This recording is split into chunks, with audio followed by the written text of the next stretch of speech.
G'day and welcome back to Two Fat Brothers. I'm Scott. And I'm John. John, look what we've got in front of us, a whole host of wonderful looking ingredients. Well, they're also going to come together to make one of the great classics of it started out as a classic of French food, I have to say, Boeuf Bourguignon, but don't let that intimidate you. It just means beef basically in red wine. That's exactly right, and we are not using Burgundy. We're not using Burgundy. In fact, we're using good old Australian Shiraz from the Barossa Valley. And one thing about wine in cooking, if you don't want to drink it yourself, then don't use it in cooking. Don't cook with it, absolutely not. Cook with wine, you're quite prepared to drink yourself. Indeed. This is a classic, as John says, French dish. Very easy to make. It does take a little bit of time, a little bit of preparation, and a little bit of time to cook, and it really needs that extra time, doesn't it, John? It does indeed, Scott, and it's a classic winter warmer. So if you're looking for something, when things are a bit cold outside, they're going to get nice and warm inside. Absolutely, John. With Boeuf Bourguignon. With beef bourguignon. So we have,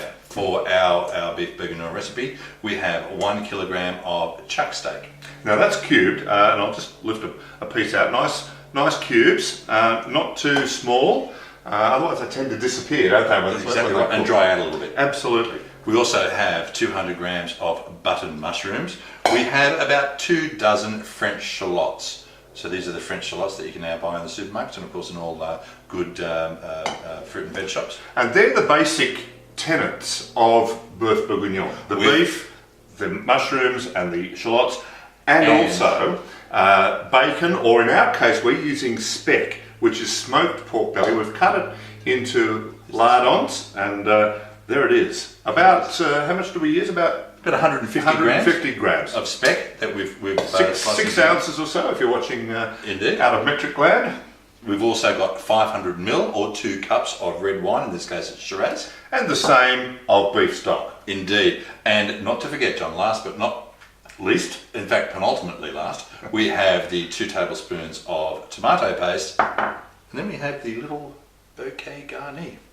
Let's get cracking. Let's get cracking, John, absolutely. I'm looking forward to this. It's a bit cold outside, so I think we need some warming up. I think we do too. Well, let's go with lounge lager. Of course it will. Anything will. Absolutely. Okay, John, beef bourguignon, off we go. Step 1 is to dredge the beef pieces in some seasoned flour. You've got the plastic bag method going there, I see. I might adopt that. I tend to dredge them in a bowl and flour goes everywhere. Yes, I'm more a mover and a shaker, John. I get the beef pieces in the bag there, seasoned with salt and pepper, and then shake them to give them a good coating. 6 to 9 pieces per frying, I think. That's right, John, because you don't want to overcrowd the pan, because the meat tends to stew.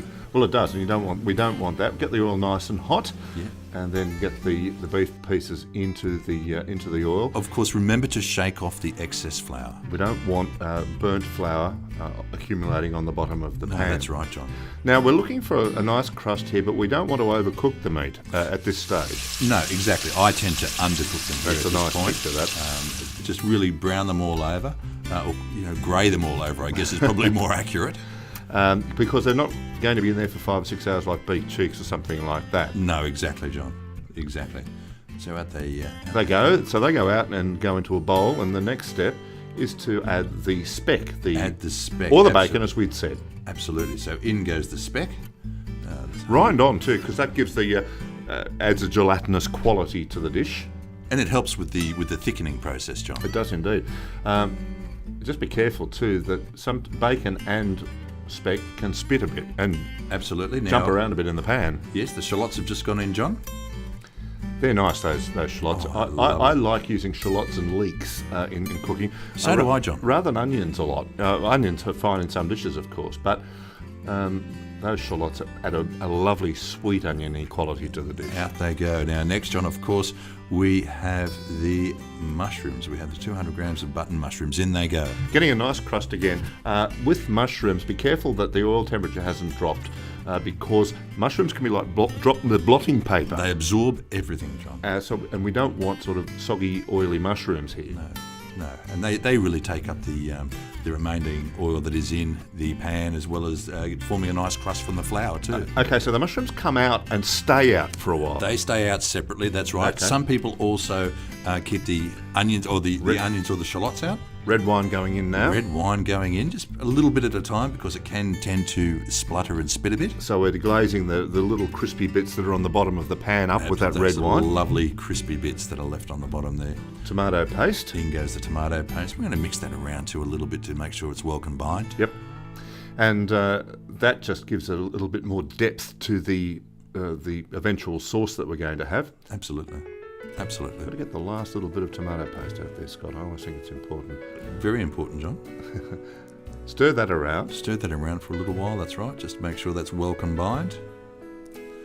Then we're going to return the beef and the shallots to the pan, John. I just noticed the bouquet garni was tossed in then. Rather unceremoniously, I admit. If you had have made it yourself, John, I would have treated it with the respect that it deserved. Next time the bouquet garni will come down with me, Scott. There goes the beef stock. In it goes, John, 500ml or 2 cups.